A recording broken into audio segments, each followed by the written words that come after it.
যেদিন নবীজি সাল্লাল্লাহু আলাইহি ওয়াসাল্লাম আবু বকর রাদিয়াল্লাহু আনহুকে সাথে নিয়ে মক্কা ত্যাগ করেন, সেদিন তারা দুজনে একটা গুহার মধ্যে আশ্রয় নিয়েছিলেন। যখন শত্রুরা একেবারে গুহার কাছাকাছি চলে এলো, তখন ক্ষণিকের জন্য ভয় পেয়ে যান আবু বকর রাদিয়াল্লাহু আনহু। তিনি বললেন, ইয়া রাসূলুল্লাহ, এই বুঝি তারা আমাদেরকে দেখে ফেলল। তখন নবীজি সাল্লাল্লাহু আলাইহি ওয়াসাল্লাম প্রতি উত্তরে যা বলেছিলেন তা কোরআনে স্থান পেয়ে গেছে। তিনি বলেছিলেন, হতাশ হও না, নিশ্চয়ই আল্লাহ আমাদের সাথে আছেন। নবীজি সাল্লাল্লাহু আলাইহি সাল্লামের ওপর ঘনিয়ে এসেছিল এক ঘোরতর বিপদ। মক্কার মুশরিকেরা তাকে হত্যা করার ষড়যন্ত্র করেছিল। তখন আল্লাহর নির্দেশে নবীজি সাল্লাল্লাহু আলাইহি সাল্লাম এই বিপদ এড়াতে মক্কা ছেড়ে মদিনা অভিমুখে রওনা করেন।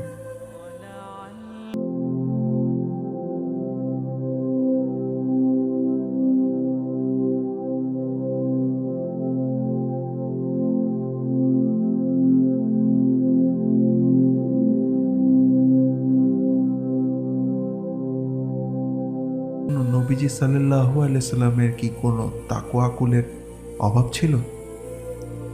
তিনি কি ভেবেছেন, আরে আল্লাহ বাঁচালে আমাকে মক্কাতেই বাঁচাবেন, মারলে মক্কাতেই মারবেন, আমি মক্কা ছাড়ব কেন? আর আল্লাহ সুবহানাহু ওয়া তাআলা কি তাকে দিয়ে এমনটি করিয়েছেন? না, তিনি বরং নবীজি সাল্লাল্লাহু আলাইহি সাল্লামকে মক্কা ছেড়ে চলে যেতে বলেছেন। নবীজি সাল্লাল্লাহু আলাইহি সাল্লামের তো তাকওয়ার কোনো ঘাটতি ছিল না, তাওয়াক্কুলের কোনো কমতি ছিল না। তাহলে কেন তাকে সেদিন মক্কা ছাড়তে হলো? অবশ্যই সতর্কতার অংশ হিসেবে। শত্রুর চোখ এড়াতে কেন তাকে গুহার মধ্যে আশ্রয় নিতে হলো? আল্লাহ তো চাইলে তাকে এমনিই বাঁচিয়ে দিতে পারতেন। এটাও সতর্কতা। আর এই সতর্কতা কখনোই তাওয়াক্কুলের পরিপন্থী নয়। এবার মূসা আলাইহিস সালামের কথা বলা যাক। পেছনে যখন ফিরআউনের বিশাল সৈন্যবহর আর সামনে কুল কিনারাহীন লোহিত সাগর, এমন অবস্থায় ঘাবড়ে গেল মূসা আলাইহিস সালামের সঙ্গীরা। ভাবল, এই বুঝি তারা আমাদের ধরে ফেলল। তখন মূসা আলাইহিস সালাম শোনালেন এক অভয় বাণী, বললেন, আল্লাহ সাথে আছেন। এমন অবস্থায় আল্লাহ সুবহানাহু ওয়া তাআলা মূসা আলাইহিস সালামকে কি করতে বললেন? তিনি মূসা আলাইহিস সালামকে বললেন তার লাঠি দিয়ে পানিতে আঘাত করতে। মূসা আলাইহিস সালামও তাই করলেন, আর সাথে সাথে সমুদ্র দুভাগ হয়ে তাতে তৈরি হয়ে গেল একটি শুষ্ক রাস্তা। আচ্ছা, কেনই বা মূসা আলাইহিস সালামকে লাঠি দিয়ে আঘাত করতে হলো? আল্লাহ কি চাইলে এমনিতেই রাস্তা তৈরি করে দিতে পারতেন না? কিন্তু না, আল্লাহ চান বান্দা যেন তার চেষ্টাটুকু করে, বাকিটা আল্লাহর হাতে। নূহ আলাইহিস সালামের কথা স্মরণ করুন। যখন তার জাতি একেবারে অবাধ্য উশৃঙ্খল হয়ে উঠল, যখন তাদের উপর আল্লাহর আযাব একদম কাছাকাছি চলে আসলো, তখন আল্লাহ সুবহানাহু ওয়া তাআলা নূহ আলাইহিস সালামকে বললেন একটা নৌকা তৈরি করে নেওয়ার জন্য। আর তার জাতির উপরে যে ভয়ঙ্কর বন্যা আপতিত হবে তা থেকে বাঁচার জন্য তার সাহাবীদের সাথে নিয়ে যেন তিনি সেই নৌকায় উঠে পড়েন। খেয়াল করুন, আল্লাহ সুবহানাহু ওয়া তাআলা চাইলে কি নূহ আলাইহিস সালামকে সেই নৌকা বানানো ছাড়াই সেই বন্যার হাত থেকে বাঁচাতে পারতেন না? অবশ্যই পারতেন। কিন্তু কেন তাহলে নূহ আলাইহিস সালামকে নৌকা তৈরির আদেশ করেছিলেন? কারণ আল্লাহ চান বান্দা যেন তার নিজের চেষ্টাটুকু করে। সে যদি আন্তরিক হয়ে নিজের কাজটুকু করে ফেলে, সেটাকে সম্পূর্ণতা দান করে আল্লাহ সুবহানাহু ওয়া তাআলা। এবার মরিয়ম আলাইহিস সালামের কথা স্মরণ করা যাক। ঈসা আলাইহিস সালামকে গর্ভধারণ করার পরে যখন মরিয়ম আলাইহিস সালামের প্রসব বেদনা শুরু হয়, সেদিন আল্লাহ সুবহানাহু ওয়া তাআলা তাকে একটা খেজুর গাছের ডাল ধরে নাড়া দিতে বলেছিলেন। ডাল ধরে নাড়া দিলে খেজুর ঝরে পড়বে এবং ওই খেজুর তিনি খেতে পারবেন। দেখুন, আল্লাহ সুবহানাহু ওয়া তাআলা হুকুম করলে গাছ থেকে খেজুর কি এমনি ঝরে পড়তো না মরিয়ম আলাইহিস সালামের জন্য? অবশ্যই পড়তো, কিন্তু তিনি তা না করে মরিয়ম আলাইহিস সালামকে ওই অবস্থায়, যখন তিনি প্রসব বেদনায় কাতর, তখন বললেন গাছের ডাল ধরে নাড়া দিতে। কেন বলেছিলেন? আল্লাহ সুবহানাহু ওয়া তাআলা চান বান্দা যেন তার নিজের চেষ্টাটুকু করে আর বাকিটা আল্লাহর উপর যেন নির্ভর করে।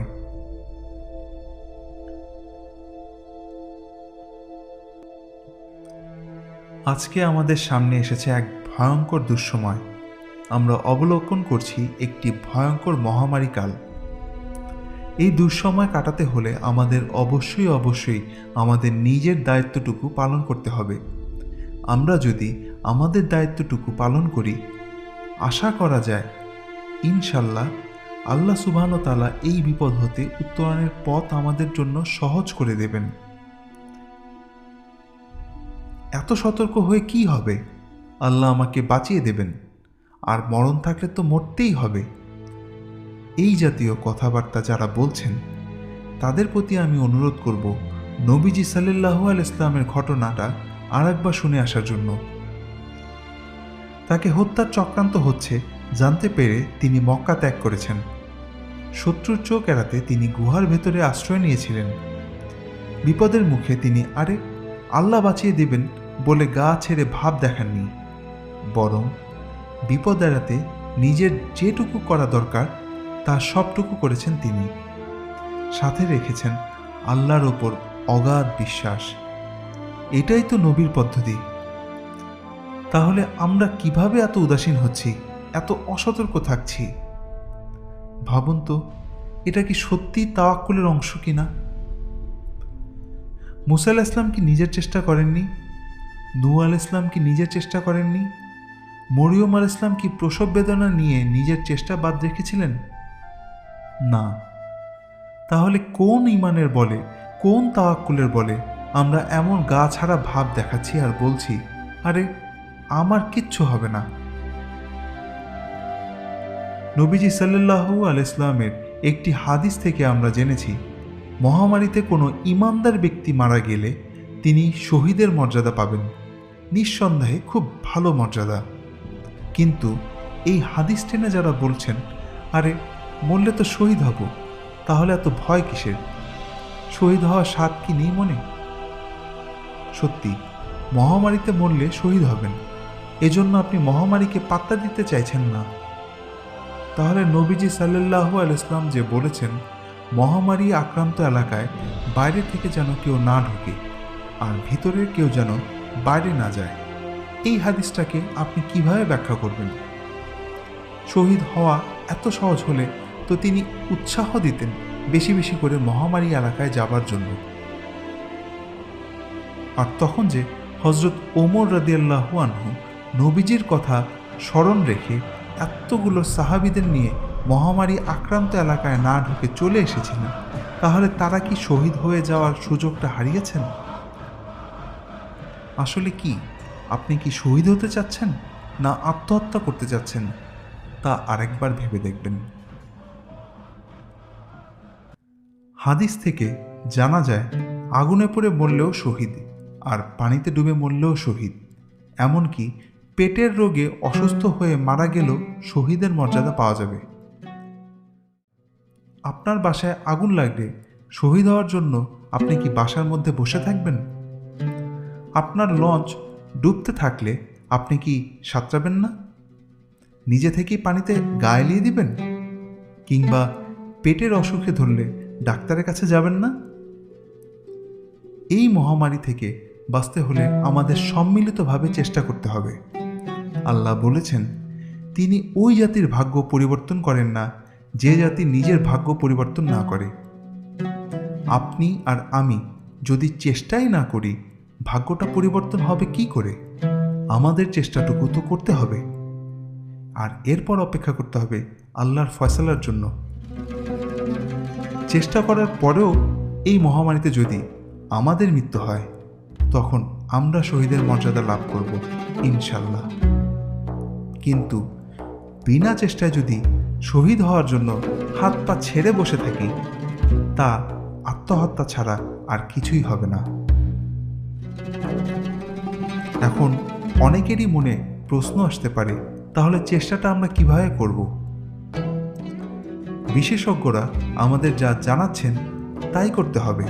যতটা সম্ভব একা একা থাকতে হবে। বেশি মানুষ একত্র হয় এমন স্থানে কোনোভাবেই যাওয়া যাবে না।